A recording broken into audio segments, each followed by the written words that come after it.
प्यारे दोस्तों अस्सलाम वालेकुम। आप देख रहे हैं इरफानी वर्ल्ड यूट्यूब चैनल और मैं हूं मोहम्मद इरफान झारखंड। दोस्तों आज एक ऐसी घटना आपको बताने वाले हैं जिसको देखकर जिसको सुनकर यकीनन आपके रोंगटे खड़े हो जाएंगे। सोशल मीडिया के अंदर एक वीडियो काफ़ी धड़ल्ले के साथ शेयर किया जा रहा है, दुनिया भर में इसको देखा जा रहा है और पसंद किया जा रहा है। दोस्तों हज़रत ईसा अलैहिस्सलाम के दौर का एक ऐसा वाक़या इस समय काफ़ी तेज़ी के साथ वायरल हो रहा है दोस्तों, जिसको जानकर यकीनन हर एक मुसलमान चीख पड़ेगा, हर एक मुसलमान सोचने पर मजबूर हो जाएगा कि अल्लाह तबारक व तआला ने अपने महबूब और अल्लाह तबारक व तआला ने अपने नबियों को क्या ताकत अता किया है, क्या पावर अता किया है। दोस्तों हज़रत ईसा अलैहिस्सलाम ने किस तरीके से एक मुर्दे को जिंदा किया और फिर वो मुर्दा जिंदा होने के बाद जो कुछ किया वो जानकर यकीनन आप दंग रह जाएंगे दोस्तों, आपके रोंगटे खड़े हो जाएंगे। तो उससे पहले दोस्तों एक जानकारी, एक सच्चा वाक़या हज़रत मूसा अलैहिस्सलाम बनी इसराइल का एक ऐसा वाक़या आप तक पहुंचाया जिसको जानकर आपके रोंगटे खड़े हो जाएं।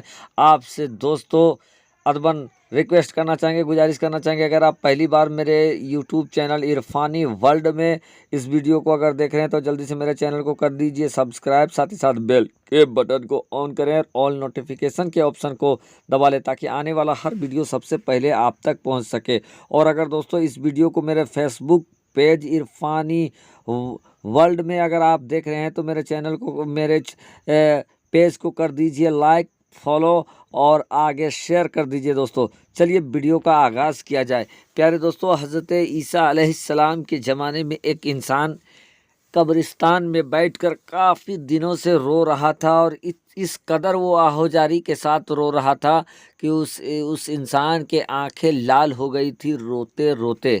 प्यारे दोस्तों जिस कब्रिस्तान और जिस कब्र के सामने एक इंसान काफ़ी आहोजारी के साथ जार जार रोए जा रहा था, उसी कब्रिस्तान की जानिब से हज़रत ईसा अलैहिस्सलाम, अल्लाह के नबी हज़रत ईसा अलैहिस्सलाम का गुज़र हो रहा था।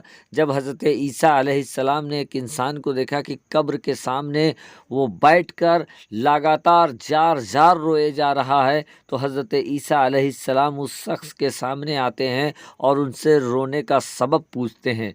दोस्तों जब हज़रत ईसा अलैहिस्सलाम उस शख्स के सामने कब्रिस्तान को आते हैं, कब्र के सामने आते हैं, तो वो शख्स हज़रत ईसा अलैहिस्सलाम को देखकर सलाम करता है। और जब हज़रत ईसा अलैहिस्सलाम उससे उसके रोने के सबब के बारे में तलब करते हैं, पूछते हैं, तो वो इंसान कह उठता है, या रूहुल्लाह, जिस कब्र के सामने मैं रो रहा हूँ दरअसल ये मेरी बीवी का कब्र है और मैं इनसे बेइंतहा मोहब्बत करता हूँ कि इतना मोहब्बत करता हूँ या रूहुल्लाह कि इसके बगैर मैं जी नहीं पाऊँगा, इसीलिए मैं इस कदर रोए जा रहा हूँ। इस तमाम गुफ्तगू को सुनने के बाद हज़रत ईसा अलैहिस्सलाम उस शख्स से फरमाते हैं कि क्या तुम ये चाहते हो कि मैं तेरे लिए इसको ज़िंदा कर दूँ?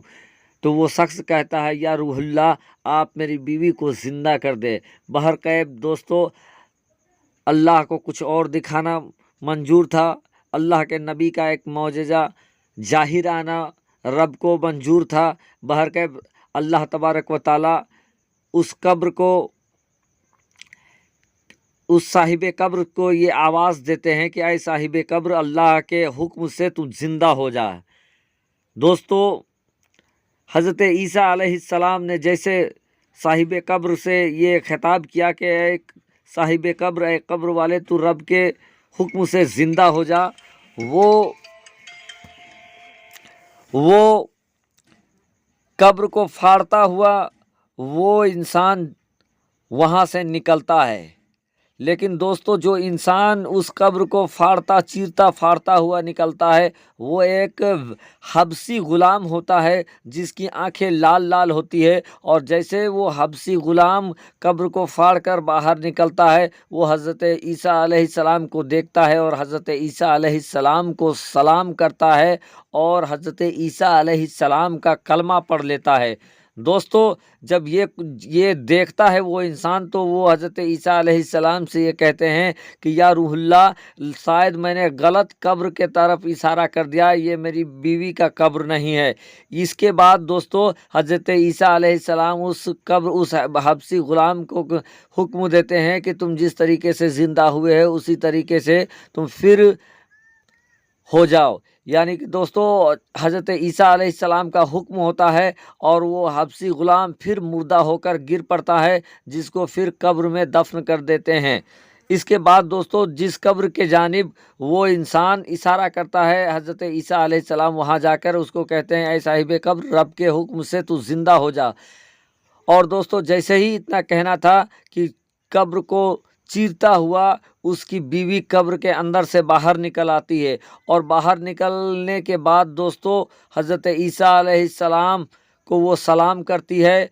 और जब वो इंसान अपनी बीवी को देखता है तो ये कहता है कि या रूहुल्लाह, यही मेरी बीवी है, और वो बहुत खुश हो जाता है। दोस्तों उसके बाद हज़रत ईसा अलैहिस्सलाम वहाँ से चल देते हैं। चलने के बाद दोस्तों वो इंसान भी अपनी बीवी के साथ खुशी खुशी चल देता है। कुछ दूर जाने के बाद वो इंसान एक पेड़ के नीचे बैठता है और अपनी बीवी के जांघ पे अपने सर को रख देता है। और चूँकि कई दिनों से वो रो रहा था, सोया नहीं था, तो उसको नींद आ जाती है, वो इंसान सो जाता है। दोस्तों जब वो इंसान सो जाता है तो जहाँ पर उसकी बीवी थी उसी रास्ते से एक शहजादे का गुज़र हो रहा था। उस शहजादे ने जब इसकी बीवी को देखा तो वो उसके ऊपर आशिक हो गया, और इसकी बीवी ने जब शहजादे के ऊपर देखा तो ये भी उस शहजादे के ऊपर आशिक हो जाती है। बहरकैफ दोस्तों उसकी बीवी अपने जांघ से अपने शौहर का सर नीचे रख देती है मिट्टी में, और वो शहजादे के साथ चली जाती है। इस इंसान का इधर जब नींद खुलता है तो अपनी बीवी को नहीं पाता है, बेचैन हो जाता है। बहरकैफ इधर उधर ढूंढता है, और ढूंढते ढूंढते दरअसल वो उस शहजादे के महल तक पहुंच जाता है। जब वो शहजादे के महल तक पहुंचता है तो जाने के बाद वहां पर अपनी बीवी को देखता है। अपनी बीवी को जब वो देखता है वो इंसान, तो वो शहजादे से कहता है कि ये मेरी बीवी है। इस पर उसकी बीवी कहती है, नहीं शहजादे, ये झूठ बोल रहा है। और वो शहजादा भी बोलता है, नहीं ये तुम्हारी बीवी नहीं बल्कि ये मेरी लौंडी है, यानी नौकरानी है। दोस्तों इन दोनों का ही बहस होता रहता है। उसकी बीवी अपने शौहर को पहचानने से इनकार कर देती है। उसी दरमियान हज़रत ईसा अलैहिस्सलाम का भी गुजर उधर से होते रहता है, अल्लाह की मसलियत थी।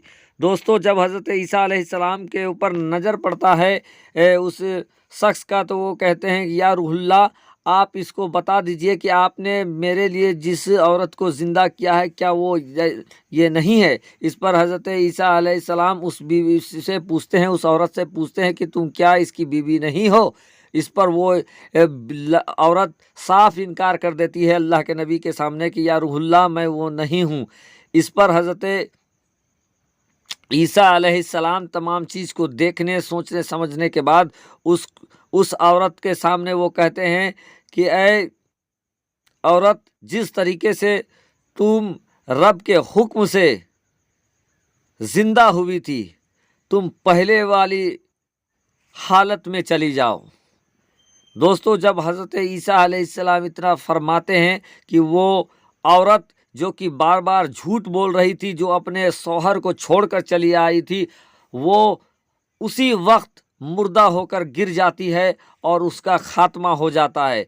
दोस्तों जो औरत पहले मुसलमान थी, ईसा अलैहिस्सलाम की कौम थी, लेकिन ज़िंदा होने के बाद ईसा अलैहिस्सलाम अल्लाह के नबी के साथ झूठ बोली, और झूठ बोलने के बाद उसका खात्मा गैर इस्लामिक के तौर पर हो गया। और वहीं दोस्तों एक हबशी ग़ुलाम जो कि पहले गैर इस्लामिक था, लेकिन जब वो ज़िंदा हुआ तो वो हज़रत ईसा अलैहिस्सलाम का कलमा पढ़ के वो मुसलमान होकर मरा। तो दोस्तों ये है अल्लाह के नबी का एक सच्चा वाक़या था जो काफ़ी तेज़ी के साथ वायरल हो रहा था सोशल मीडिया में, मुझे लगा कि ये वाक़या आप तक पहुंचा दे कि अल्लाह तबारक व तआला ने अपने वलियों को क्या ताकत अता कर रखा है। और दोस्तों, इससे ये समझना चाहिए हम लोगों को, ये सीख भी मिलता है कि जब हज़रत ईसा अलैहिस्सलाम का ये मकाम है तो प्यारे आका मोहम्मद मुस्तफ़ा सल्लल्लाहु ताला अलैहि वसल्लम का क्या मकाम होगा, तमाम औलिया के नबियों के जो सरदार है उनका मकाम क्या होगा।